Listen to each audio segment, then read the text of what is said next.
Aujourd'hui, on va se parler d'actualité. Tu sais, tout le monde s'est orienté énormément sur l'actualité. La radio, la journal, la télé. Puis l'autre jour, un moment donné, je parle à un membre de ma famille qui je dis je suis pas au courant de cette histoire-là, ça m'intéresse pas, je regarde pas je regarde pas les actualités. Puis elle me dit c'est important que tu sois au courant de ça pour mettre en garde ta famille. Puis tu sais, les tueurs en série, puis toutes les cochonneries qui se passent sur Internet, puis dans ta ville, puis dans ton pays, là. Ben, si ça touche pas ma famille, ça m'intéresse pas. Parce que je vais m'occuper de ma famille en premier, puis je vais les éduquer en fonction de faire éviter ces problèmes-là. Ça, je vais le faire. Les principes de succès, je vais les appliquer. Mais ce qui se passe, des cochonneries qui font juste me nuire à mon cerveau, là. Tu sais, là, t'as un gars violé une femme au centre-ville, là. Tu sais, ça me rentre dans la tête, puis ça fait. Puis là, il en parle, là, over and over, en boucle. Là. Puis là, ça fait. Bzz, bzz. C'est comme si il mettrait des électrodes, là, de chaque bord de ma tête, là, puis là. Tu sais, là, des lignes, là. On avance beaucoup avec ça, là. Vraiment, là, je vais vraiment m'améliorer à écouter des... Le maire de la ville est parti en première classe au Festival des vins de Bordeaux pour être capable de comprendre comment ils font du vin à Bordeaux. Ça, vraiment, je le sais que ça n'a pas d'allure. Là. À Québec, on n'en fait même pas de vin. Là. On en a un petit peu dans certaines régions du Québec, puis il est même pas si bon que ça parce qu'on est fait fret. On vient juste de commencer à plus avoir de neige. On est au mois de mai. Là. Les Français qui écoutent ça, ils vont rire quand ils voient ça. Ils rient. Faire du vin au Québec, c'est comme faire du vin au pôle Nord. Là. Bon. Mais notre maire, nous autres, il fait ça. Mais peu importe. Même si je suis pas au courant de ça, là, je le sais qu'ils en fait des conneries, notre maire, puis notre premier ministre, puis je le sais qu'ils font des conneries. Le monde, en général, dans notre société dans laquelle on vit, on est bizarre. C'est normal que nos premiers ministres, puis nos ministres, puis nos représentants soient bizarres. Ils nous ressemblent. Alors, là, qu'est-ce qu'on veut faire? Pour arrêter de regarder qu'est-ce qu'eux autres ils font.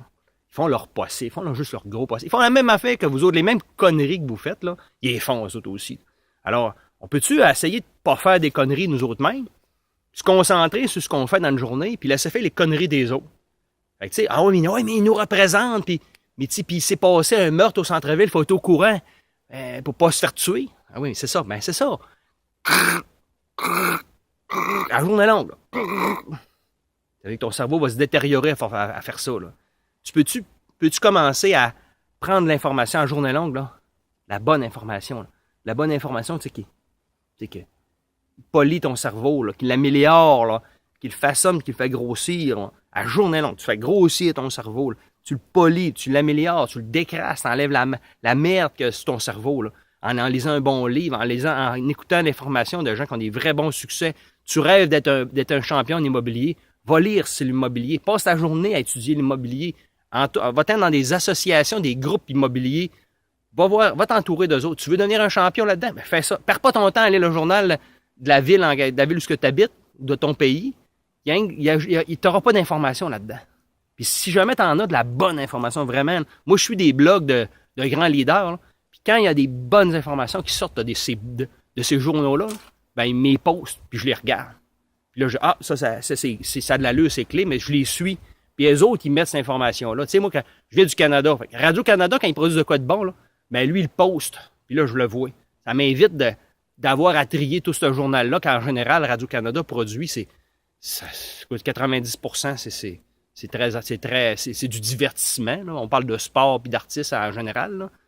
Mais c'est ça là, dans le monde dans lequel on vit. Mais concentrez-vous sur vous autres. Okay, là? 90% de ta vie, là, c'est-tu n'importe quoi? Si tu penses que c'est ça, là, si tu penses que c'est pas n'importe quoi, là, regardons ce que tu as fait aujourd'hui. Là. Tu t'es levé, tu as chiolé, tu as critiqué. Après ta semaine, tu t'effoires, tu fais plus rien, tu parles pas à ta femme, tu parles pas à tes enfants. Ah, mais moi, je suis fatigué, j'ai pas le temps de faire rien. Mais ta femme, elle va porter les enfants au soccer, puis au hockey, puis toi, tu restes effoiré sur le gros steak sur le divan parce que toi, t'es fatigué bien plus qu'elle. Tu travailles plus fort qu'elle. Tu as fait 2 heures de plus de travail qu'elle. Puis là, tu fais que t'engueuler avec elle parce que tu dépenses trop aussi, by the way. Tu as dépensé plus que ce que tu gagnes. Fait que là, tu as des dettes. Puis qu'est-ce que tu fais? Tu rames. Puis tu parles d'argent. Tu manques d'argent. Je vais me pogner une 2e job, une 3e job, parce que tu manques d'argent. Puis là, tu chioles, tu critiques. Puis tu critiques. En plus, tu vois dans les journaux les politiciens qui endettent la ville épouvantablement, comme je le vois dans ma ville. Puis là, tu critiques. Ben oui, mais tu fais la même affaire. Arrête de regarder les autres puis de penser que t'es meilleur que les autres. T'es pas meilleur qu'eux autres. Alors, regarde-toi, là. Regarde ce que toi, tu fais. Puis essaye d'améliorer. Analyse tes activités journalières, là. Qu'est-ce qui s'est passé aujourd'hui dans ta vie? T'es-tu entraîné pour maigrir? Si t'es gros, ben pose-toi la question. Je suis en surpoids, puis je mange plus que ce que je m'entraîne. Puis t'as-tu complimenté les gens plus que tu en as critiqué?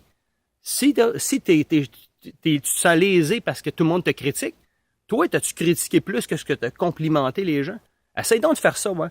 Je vais donner 6 compliments pour une critique. 6 pour 1. Et en plus, il dit, il y a des statistiques dans des revues de mariage qui parlent que ça prend 6 compliments pour une critique pour un mariage à succès. Puis on descend 4 à 5 compliments pour une critique, puis tu deviens avec 75% d'échecs. C'est incroyable, hein? Ça veut dire qu'il faut encore faire beaucoup des compliments pour qu'on passe une critique, ça fait très, très, très, très, très mal par rapport à un compliment. Fait qu'il faut complimenter beaucoup plus que ce qu'on critique. Fait qu'arrêtez de regarder les nouvelles là, qui font juste critiquer, amener des électrochocs dans ta tête, là. Parce que ça t'amène à critiquer. Tu fais ce que t'écoutes, tu t'entoures de critiqueux, tu lis des nouvelles à critique, tu critiques. Si tu fais complètement le contraire, tu lis des choses à succès, le langage à succès, je vais apprivoiser le langage à succès, tu vas te mettre à avoir un langage à succès, tu vas te mettre à complimenter, tu vas te mettre à remercier les gens autour de toi, tu vas te mettre à leur porter de l'importance, c'est là que ta vie va changer. Bonne journée.